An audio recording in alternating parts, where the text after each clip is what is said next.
मैं आपको यह समझाने की कोशिश कर रहा हूं कि अगर हमारे समय से वो करोड़पति बन सकते हैं तो हम खुद हमारे समय से करोड़पति क्यों नहीं बन सकते? अगर हमारे टाइम से किसी और की जिंदगी बन सकती है तो उस टाइम से हमारी जिंदगी क्यों नहीं बन सकती? अगर हमारे टाइम से किसी और का बच्चा स्टार बन सकता है तो हमारा बच्चा स्टार क्यों नहीं बन सकता? सिर्फ सोच का फर्क है। Hello, right sir. अब आपके 20% में आते हैं क्या? ये 3 मेजर कारण, मैंने तीनों कारण यहाँ पे लिख दिए। ये राय लेना बंद कर दीजिए और दूसरा समय को किल करना बंद कर दीजिए। ये 3 काम, अगर आपने 3 कामों पर फोकस किया, पहला नेटवर्क को डेवलप करना, दूसरा काम चालू करने से पहले राय किसी से मत लेना, और तीसरा अपने समय को किसी और को बर्बाद करने के बजाय आरसीएम में देना।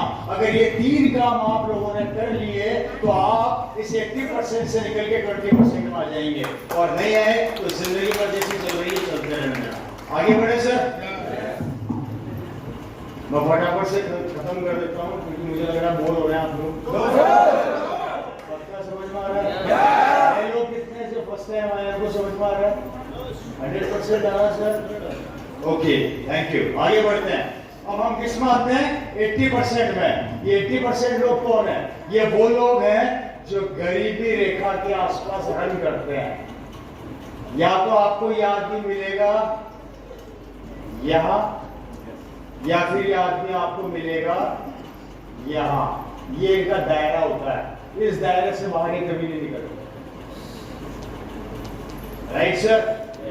अब इस 80% को भी 3 कैटेगरी में बांटा है। कितनी कैटेगरी में? 3 कैटेगरी में। Number 1 category, number 2 category, number 3 category.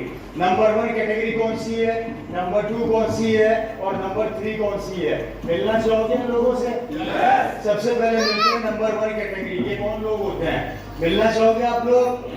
Okay, मैं मिला देता हूँ। ये नंबर 1 कैटेगरी के वो लोग होते हैं जो अपने समय को किसी और को देते हैं, जो अपने समय को खुद काम में नहीं लेते हैं, किसी और को काम में ले, किसी और के लिए काम में लेते हैं। राइट? कैसे? मैं एग्जांपल देके समझाता हूँ। ये जो 80% की पहली कैटेगरी है, यह आदमी रोज सुबह उठेगा, 7 बजे तैयार होगा, 9 बजे अपना लंच बॉक्स उठाएगा, अपनी मोटरसाइकिल निकालेगा, सीधा ऑफिस जाएगा और वहां जाके सारा दिन काम करेगा। 1 से 2 के बीच में जो घर से खाना लाया उस खाने को खोलेगा, खाना खाएगा। खाना खाने के बाद 4 बजे अपनी बीवी को फोन करेगा कि सुनो जी, मैं शाम को 5 बजे घर पहुंच जाऊंगा, तुम मेरे लिए गरम गरम खाना तैयार रखना। इनकी बीवी 5:30-6 बजे के आसपास खाना बनाना स्टार्ट कर देती है। ये शाम को 6:30-7 बजे घर पहुंचते हैं। 6:30-7 बजे घर पहुंच के ये बीवी और टीवी दोनों को साथ में देखते हुए खाना खाते हैं। Right sir. ये होती है हमारे समाज की पहली कैटेगरी जो 20 साल से ये काम करती आ रही है, जिसे बोला जाता है नौकरी और व्यापार है, चाहे प्राइवेट हो चाहे गवर्नमेंट की हो। हेलो, ये होते हैं नौकरी पेशा आदमी, रोज सुबह घर से निकलते हैं। इनकी महीने की सैलरी होती है 25,000 रुपया महीना, 30,000 रुपया महीना, 35,000 रुपया महीना, 50,000 रुपया महीना। ये 50,000 रुपया महीने में अपनी पूरी जिंदगी निकाल देते हैं किसी और के यहाँ पे काम करते करते। समझना मेरी बात को। Right sir. और आप सब जानते हैं कि आज की तारीख में बड़े शहर के अंदर 50,000 से कुछ भी नहीं होता। सही कह रहा हूँ गलत कह रहा हूँ? सही बात कह रहा हूँ। आज अगर घर में देखा जाए, अगर हमारे माँ बाप की दवाई का बिल भी सुनोगे ना तो 15 से 20,000 से कम का बिल नहीं बैठता सर, मेडिसिन की अगर मैं बात करूँ तो। Right sir. ये लोग क्या होते हैं? ये सारे दिन काम करते हैं, सारे दिन मेहनत करते हैं, इनके सपने धीरे धीरे खत्म हो जाते हैं, इनके ड्रीम्स धीरे धीरे खत्म हो जाते हैं। अगर इनकी बीवी इनको ये बोल दे कि सुनो जी, दिवाली आ रही है, एक शानदार सोने की चैन तो दिला दो, इनका बजट बिगड़ जाता है। इनका बच्चा अगर ये बोल दे मोटरसाइकिल दिला दो, बजट बिगड़ जाता है। अगर बेटी ये बोल दे कि पापा मेरे को दिल्ली में पढ़ाई करनी है, मुझे 10 लाख रुपए की जरूरत है, मैं एडमिशन उस कॉलेज में होने वाला है, मुझे वो स्कॉलरशिप मिलने वाली है, बजट बिगड़ जाता है। सही कह रहा हूं गलत कह रहा हूं दोस्तों? किसी का आवाज इनका बजट बिगड़ जाता है। Right sir.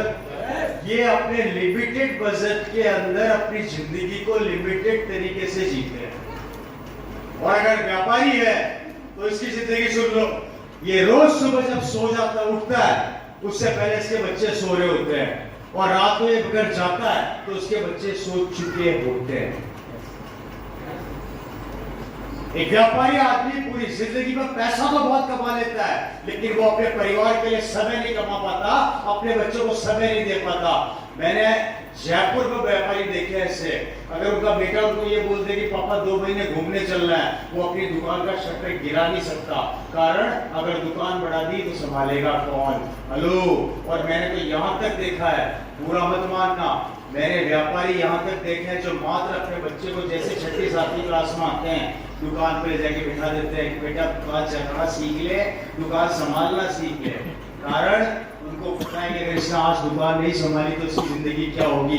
वो अपने परिवार को समय नहीं दे पाता, वो अपने बच्चों को समय नहीं दे पाता, वो अपनी बीवी को समय नहीं दे पाता, सिर्फ एक चीज कमाता है, ओनली पैसा पैसा पैसा और पैसा, बाकी सब गवा देता है, जिसका नतीजा ये निकल रहा है। मेरी रिपोर्ट नहीं है, सर्वे रिपोर्ट है, हिंदुस्तान के 80% करोड़पति के बच्चे बिगड़ चुके हैं, सब बिगड़ चुके हैं, और सबके क्या क्या करते हैं क्या नहीं मुझे बताने की जरूरत नहीं है। आगे बढ़े सर, ये है हमारे समाज की नंबर 1 पहली कैटेगरी, और इसके आश्चर्यचकित आंकड़े और निकल कर आए बाहर। ये हमारे समाज की पहली कैटेगरी की जो महिलाएं होती है बड़ी इंटेलिजेंट होती है, इनको पता पतिदेव साड़ी सूट कुछ दिलाएंगे तो है नहीं, तो ये कुछ भी नहीं करती, हफ्ते के हफ्ते 2 बार 50-50 रुपए चोरी करती है पति की जेब से। और दिवाली टू दिवाली इनका फाइनेंशियल पीरियड होता है, जैसे फाइनेंशियल पीरियड मार्च टू मार्च आता है ना अकाउंट्स में, वैसे इनका दिवाली टू दिवाली होता है। ये दिवाली टू दिवाली साड़ियां खरीदेगी खुद के लिए 4-5 हजार की। अच्छा, आश्चर्यचकित करने वाला एक आंकड़ा हो रहा है, इनका वो पति से सवाल और करता है 5 हजार की साड़ी लाई कहां से, पहले तो नहीं देखी थी। बात समझ में आ रही है, क्योंकि उसकी नजर हर छोटी छोटी चीज पर होती है। अपने दिल पर हाथ रख के बोलो, अगर आपकी बीवी सोने की चेन खरीद के लिए तो आपका पहला सवाल क्या होगा, पैसे कहां से आए।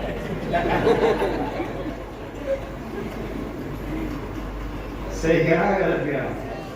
अब भले उसने कुछ भी किया हो, 50 रुपया बचाया हो, 100 बचाया हो, 200 बचाया हो, 1000 बचाया हो, पर आदमी ये नहीं बोलेगा मुझे बड़ी खुशी हुई। भाई आपके यहाँ का मुझे नहीं पता, हमारे वहां तो ऐसे ही होता है। वो पहला सवाल यही करेगा पैसे कहां से आए, और वो सेट थोड़ा भारी हो गया, मतलब अगर सेट खरीद लिया तो हाहाकार मच जाती है, इतना भारी सेट लेके आ गई, कम से कम 5 लाख का लग रहा है, मुझे देती 5 लाख रुपए, 10 डबल करवा लेता, ट्रिपल करवा लेता, ये कर देता वो कर देता। पत्नी बोलती पूरी जिंदगी तो कुछ किया नहीं, अब इसको तुम्हारी। ये देखिए मेरे को नहीं पता, ये लाइफ की एक छोटा सा पार्ट हो सकता है, शायद यहाँ का हो या ना हो, राइट सर। ये होती है हमारे समाज की पहली कैटेगरी। सेकंड कैटेगरी में यंगस्टर्स आते हैं, यहाँ पर बहुत से युवा है, मैं थोड़ा आप लोगों को इंट्रोड्यूस करवाना चाह रहा हूँ, बात को समझिएगा। आप में से कितने लोग मुझे स्टाफ पर गारंटी लिखकर दे सकते हैं कि जो काम आप कर रहे हैं कल को आपका बच्चा कर लेगा? भैया आरसी की बात नहीं कर रहा, नीचे करो, मैं समझ गया तेरा हाथ किस पे खड़ा हुआ था, आरसी में फिर हुआ, आरसी की तो बात ही नहीं कर रहा हूँ, नॉर्मल जिंदगी की बात कर रहा हूँ। कोई दे सकता है? तो अभी आपको आंकड़े बताने जा रहा हूँ, थोड़ा सोच समझ के आंसर दीजिएगा। हम हमारे बच्चों को पढ़ाई के लिए बाहर भेजते हैं, हम कर्जा लेते हैं, सब कुछ लेते हैं, राइट सर। हमारा बच्चा एजुकेशन कंप्लीट करके जब घर आता है, समझना मेरी बात को, अगर वो 95% से पास हुआ तो आप क्या बोलते हो कि मुझे गर्व है मेरे बेटे पे कि मेरा बेटा 95% से पास हुआ। बेटा मतलब बच्चे को पकड़,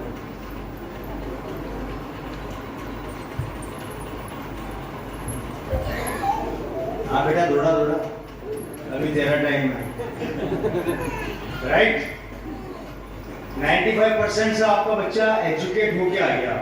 अब आपके दिमाग में पहली चीज पता है क्या क्लिक करती, तो मैंने देखा है वो यही देखता है अब मेरे बेटे को शानदार नौकरी मिल जाएगी, राइट सर। अब आपका बेटा नौकरी ढूंढने निकलता है और आप उसको दही वही खिलाते हो, मेरा बेटा दिल्ली से 95% लेकर आया है, अब उसे नौकरी मिलेगी। बेटा नौकरी करने के लिए जाता है, नौकरी के लिए लाइन में लगता है, अंदर बॉस बोलता है सैलरी क्या लोगे, बेटा बोलता है कि सर मैं 25,000 रुपया महीना लूंगा या 30,000 रुपया महीना लूंगा, राइट सर।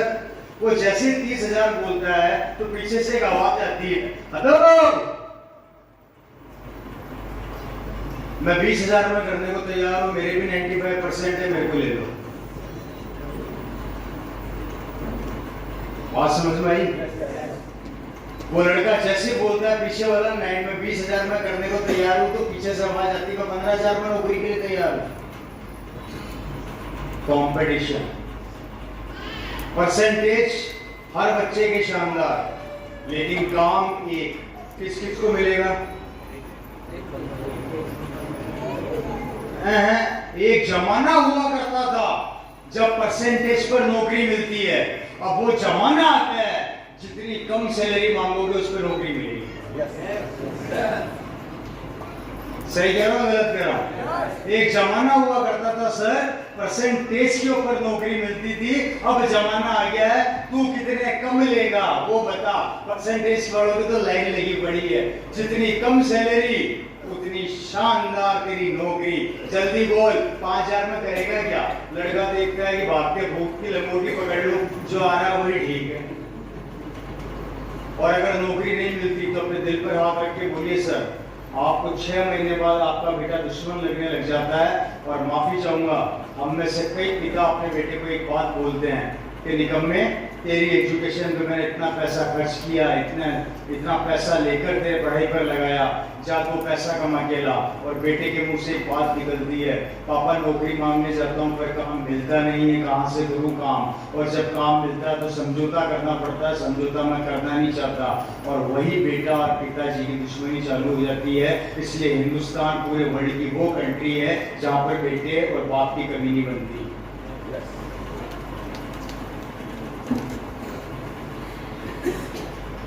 नौकरियां है नहीं, करना चाहता है तो समझौता करना चाहता नहीं है। एजुकेशन के ऊपर आप लोग वैसे भी 10-20 लाख खर्च कर चुके हैं, सपनों को खत्म कर करके उसको पढ़ाया, आज वो काम कर नहीं पा रहा, काम लाओगे कहां से? राजस्थान के अंदर सरकार वैकेंसी निकालती है कि 5,000 लोगों को नौकरी दूंगी, और कंपटीशन में बैठते हैं 50 लाख, कहां से लाओगे काम? ये 2025 के आंकड़े हैं, 2030 तक आते आते आपकी कैलकुलेशन बता रही है आंकड़े आउट ऑफ कवरेज होने वाले हैं, और 2030 तक हिंदुस्तान का हर कोई बेरोजगार होने वाला है। इस काम पर लिख लेना, क्योंकि 2030 में पूरे हिंदुस्तान के ऊपर कब्जा होने वाला है मशीनों का और रोबोट्स का, जिसकी तैयारी हो चुकी है। और इसका एग्जाम्पल है, एक जमाने में पेट्रोल और डीजल से कार चलती थी, अब कार किससे चलने वाली है मार्केट में? इलेक्ट्रिक से।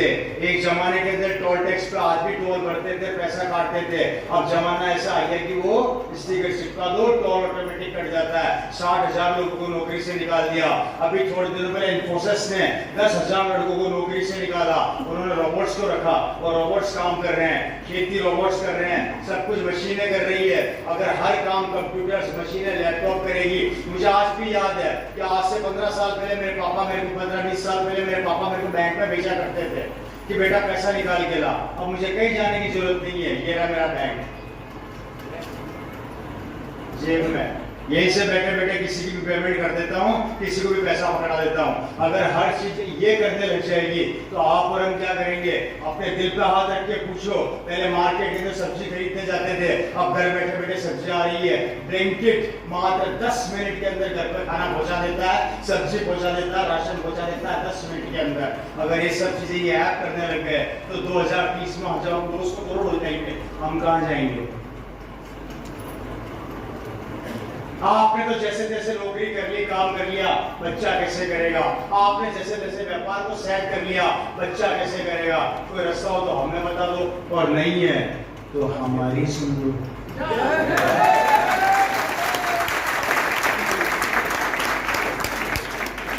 या तो रास्ता हो तो हमें बता दो, और नहीं है तो हमारी सुन लो। अरे हमारे यहाँ पे कितना भी ऑनलाइन हो जाए तो भी पैसा आएगा। कितना भी राशन ऑनलाइन मंगाओ 5 मिनट में, वो भी पैसा आएगा। कपड़े आप पहनोगे, पैसा मुझे आएगा, आपको भी आएगा। हल्दी धनिया मिर्ची खाओगे पैसा आपको भी आएगा। कहीं सुना आप लोगों ने राशन खाने से पैसा आ रहा है? आज तक तो मेरी जेब से राशन खाने से पैसा जाता था, अब आ रहा है। अरे जो आ रहा है उस काम को करो ना, सबसे पहले जो आ रहा है उस काम को करो ना, डरते किससे हो? बात समझ में आ रही है? इसलिए घबराना मत, डरना मत, आप गलत नहीं कर रहे, और नहीं समझ में आए तो 2030 सब समझा देगा। 30 सब समझा देगा, और उस समय एक ही शब्द निकलेगा मुंह से, काश 2025 में आरसीएम कर लिया होता। मेरी कॉलोनी वाले, मैं बताऊंगा अभी स्टोरी में आगे, और आपको आंकड़े बता रहा हूं जिसका नतीजा ये भी निकल के आ रहा है कि 80% यंगस्टर पूरे वर्ल्ड में, इंडिया एक ऐसी कंट्री है सर जिसके अंदर सबसे ज्यादा यंगस्टर पाए जाते हैं, और पूरे वर्ल्ड में इंडिया ऐसी कंट्री है जहाँ पे सबसे ज्यादा बेरोजगार पाए जाते हैं। और आपको आंकड़े बता रहा हूँ, 80% यंगस्टर आज की तारीख में बेरोजगार है, उसके 15% यंगस्टर डिप्रेशन का शिकार है जो दवाइयाँ खा रहे हैं, और उस 15 में से 7% के आंकड़े निकल कर आए हैं जो फांसी से लटक के आत्महत्या कर रहे हैं। और भगवान ने करे कल को आपका बेटा अगर आत्महत्या कर लिया, भगवान ने करे कि हमारा बच्चा कल को पंखे पर लटका मिला, तो क्या करोगे?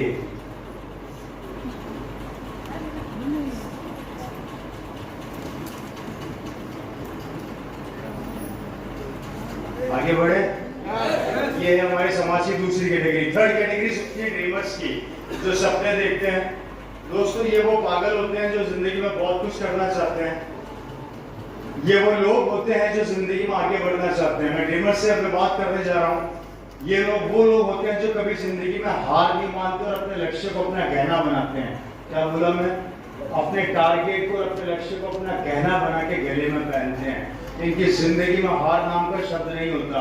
और ये जितने भी आगे बैठे हैं रॉयल्टी और टेक्निकल अचीवर, इन सब लोगों ने वो परेशानियां झेली है और आज यहाँ पर बैठे हैं दोस्तों। इससे बनना है तो समाज की तीसरी कैटेगरी की तरह बनो कि कोई आपके लक्ष्य को आपके आंखों से ओझल ना होने दे और आप जिंदगी में सब कुछ पा लें। और मेरे फादर भी इसी कैटेगरी में आया करते थे। वो सरकारी अधिकारी थे। मैं बहुत गरीब फैमिली से बिलोंग करता था। मैं आपको थोड़ी सी अपनी स्टोरी से अवगत करवाना चाहता हूँ। मेरे दादाजी राजस्थान, जयपुर, भिलवाड़ा, विजयनगर, आपने नाम सुना है, वहाँ पर मजदूरी किया करते थे। 10 बाय 10 के कमरे में मेरा परिवार किराए पर रहा करता था। हमारे हालात बहुत ज़्यादा खराब थे। 7 जनों का हमारा परिवार था। खाने के लिए घर में दाना नहीं होता था। मजदूर क्या कमाता आप लोग अच्छे से जानते हैं। लाइट हमारे घर में नहीं होती थी, चिमनी हमारे घर में होती थी। उस समय गैस हमारे घर में नहीं होती थी, चूल्हा हमारे हुआ करता था। पिताजी ने अपनी एजुकेशन सरकारी स्कूल से कंप्लीट करी छोटी सी उम्र के अंदर। घर का चूल्हा जलाने के लिए हमारे पास लकड़ी खरीदने का पैसा नहीं था, तो मेरे पिताजी जो गाय सड़क पर गोबर कर देती है उस गोबर को लाके सुखाते थे और उससे हमारे घर का चूल्हा चलता था। किराया बड़ी मुश्किल से चुकानी आता था। वो कमरा आज भी उस जगह पर है, उस गांव विजयनगर के अंदर वहां पर है। अगर कभी विजयनगर जाना हो, भिलवाड़ा जाओ तो बीच में विजयनगर गुलाबरा पड़ेगा। विजयनगर के अंदर एंटर करोगे तो सरकारी अस्पताल के बिल्कुल सामने वो कमरा आज भी मौजूद है। मैं जब भी जाता हूँ उस कमरे को जरूर देखता हूँ। वहां से मेरे फादर ने अपने करियर को चालू किया, दिन रात मेहनत करी। खर्चा चलाने के लिए छोटी सी उम्र में उन्होंने कचौरी समोसे भी बेचे। क्या बेचे दोस्तों? क्योंकि हालात बहुत ज्यादा खराब थे। एक बच्चा जहाँ खिलौनों से खेलता है वहां पर उन्होंने खिलौनों से खेलना बंद कर दिया। दिन रात मेहनत करी। वहां से निकल के मेरे फादर अजमेर तो जानते हैं आप लोग, अजमेर में कॉलेज है डीएवी कॉलेज, पता कर लेना। डीएवी कॉलेज के अंदर मेरे फादर ने एडमिशन लिया। दिन रात मेहनत करी। 3 साल उन्होंने दिन रात एक कर दिया पढ़ाई में। कॉलेज से निकले तो राजस्थान सरकार जयपुर के अंदर 22 गोदाम, आपने सर्कल देखा है 22 गोदाम? 22 गोदाम पर एक बिल्डिंग है नेहरू सरकार भवन। किसने? उसी डिपार्टमेंट में, वहां पर डिपार्टमेंट हुआ करता था स्पिन पैड डिपार्टमेंट के अंदर joint director of Rajasthan government equal to IAS officer. मेरे फादर की जॉब लगी और 4 मिलें उनके कंट्रोल में आया करती थी। जो मेन मिलें थी इंडिया के जितने भी मिलों के अंदर जहां रुई से धागा बनता है, वो सब मेरे फादर के अंडर में आया करती थी। उस जमाने में मेरे फादर को जैसे ही कॉलेज से निकले उनको ये जॉब मिली। मेरे फादर की 1 महीने की सैलरी हुआ करती थी उस समय 25,000 रुपया महीना। कितनी? उस समय की बात बता रहा हूं। सरकारी गाड़ी, सरकारी बंगला, सरकारी नौकर, गंगापुर यूनिट के अंदर हम लोग को क्वार्टर मिला हुआ था। जिंदगी शानदार हो गई थी, लाइफ स्टाइल टोटल बदल गई। एक मजदूर का बेटा, एक बेलदार का बेटा आज एक ऑफिसर बन गया। जिंदगी में खुशियां आ गई। अगर उस कैलकुलेशन को आज से बिठाऊं तो आज वो महीने की सैलरी होती है 2.5 से 3 लाख रुपया पर मंथ। Right sir? वहां पर मेरे फादर बैठा करते थे गंगापुर के अंदर। वहां से बेटा ट्रांसफर होकर जयपुर हेडक्वार्टर में आए। हेडक्वार्टर उस समय यहाँ पे नेहरू सरकार भवन में लगा करता था। Right sir? और उस समय वहाँ पूरा मैदान हुआ करता था। मुझे आज भी याद है, बिल्डिंग तो अब है। उस समय टोटल वहाँ पे मतलब ऐसा होता था जैसे कोई रेगिस्तान बसा हुआ हो, पूरा प्लेन जमीन ही जमीन है। ठीक है सर? फादर ने वहाँ पे आ गए। अब जब एक सरकारी आदमी जिसे उस समय 25,000 मिलता हो, सरकारी नौकर, सरकारी गाड़ी, गाड़ी पे लाल बत्ती और उसके बाद शानदार ऑफिस, 25,000 सैलरी, अगर ये सब आप लोगों को मिल जाए तो आपको कैसा लगेगा? बहुत बढ़िया। कैसा लगेगा?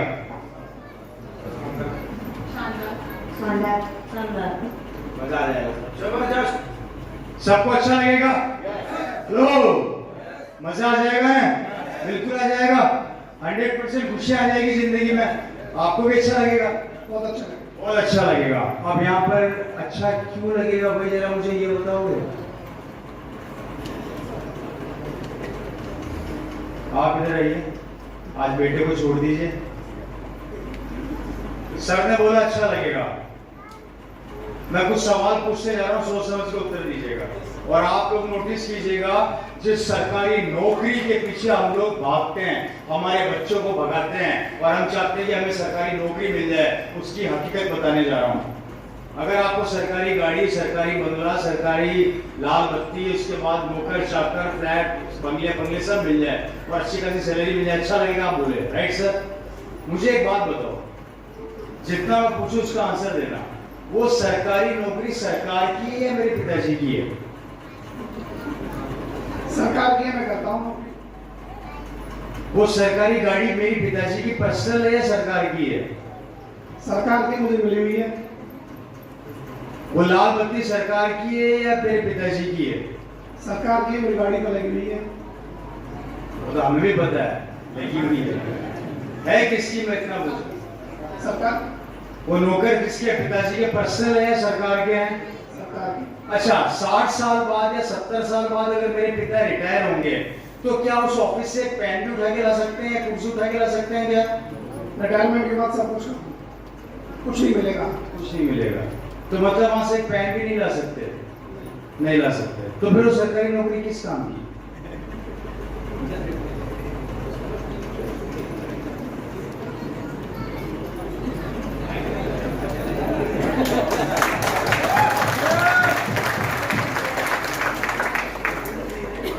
Thank you so much. पूरी जिंदगी आदमी सरकारी नौकरी के पीछे भागता है, महीने का 30,000 कमाता है। 30,000 के अंदर घर का खर्चा चलता है। अगर आप बैंक बैलेंस बनाना चाहो तो नहीं बनता। आप में से कितने सरकारी नौकरी जिनका बैंक बैलेंस 3 करोड़ है?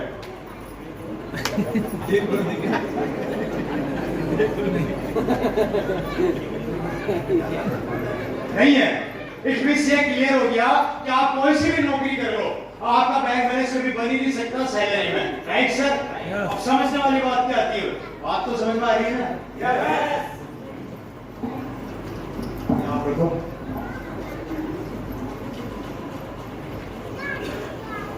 हेलो यार, मुझे एनर्जी देते रहो, मैं डाउन होता जा रहा हूँ।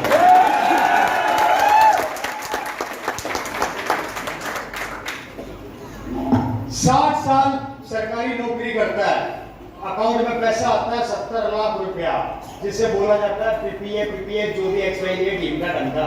Right sir? 70 लाख रुपया उसके अकाउंट में आ गया। सैलरी मिलती है 30,000 रुपया महीना, जिससे घर का खर्चा चलता है। हमारे राजस्थान में एक कहावत है, आप लोगों ने सुनी होगी, जितनी गूंदड़ी होती है पांव ऑटोमेटिक फैल जाते हैं। तो ये तो गूंदड़ी के पांव हो गए, इसलिए ये काम आएगी नहीं गूंदड़ी। अब बच्चा क्या ये 70 लाख रुपया, 70 लाख में से 50 लाख खर्च कर देता है ये आदमी रिटायरमेंट के बाद मकान बनाने में। 10 लाख रुपए खर्च कर देता है ये आदमी अपने बच्चे की एजुकेशन में। 10 लाख रुपए खर्च कर देता है अपनी बेटी की शादी में। गलती से एक बेटी और हो गई तो समझौता चालू। 80 साल की उम्र तक आते आते इसका बैंक बैलेंस हो जाता है 50 गया, 60 गया, 70 गया, ये पूरा पैसा मार्केट में चला गया, मकान बनाने में, बच्चे की एजुकेशन में, हेलो बेटी की शादी में। और 70 साल की उम्र तक आते आते बैंक का बैलेंस होता है मुर्गी का अंडा।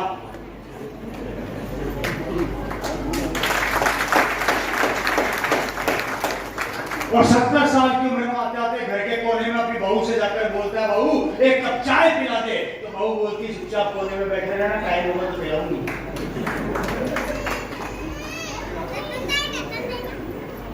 पूरी जिंदगी सरकार की नौकरी करी, प्राइवेट जॉब करी, उसके बाद अगर हमारा बैंक बैलेंस 70 साल की उम्र में अगर जीरो हो रहा है तो मुझे बताइए सरकारी नौकरी किस काम की? जिस सरकारी नौकरी को करके मैं एक पेन नहीं ला सकता, एक कुर्सी नहीं ला सकता, एक कार नहीं ला सकता, सिर्फ अपने बच्चों का पेट भर सकता हूँ और अपना एक छोटा सा मकान बना सकता हूँ। और बुढ़ापे तक आते आते मुझे भी अपनी दवाई का पैसा मांगने के लिए अपने बेटे के सामने हाथ फैलाना पड़ता है कि बेटे मुझे 2000 दे दे।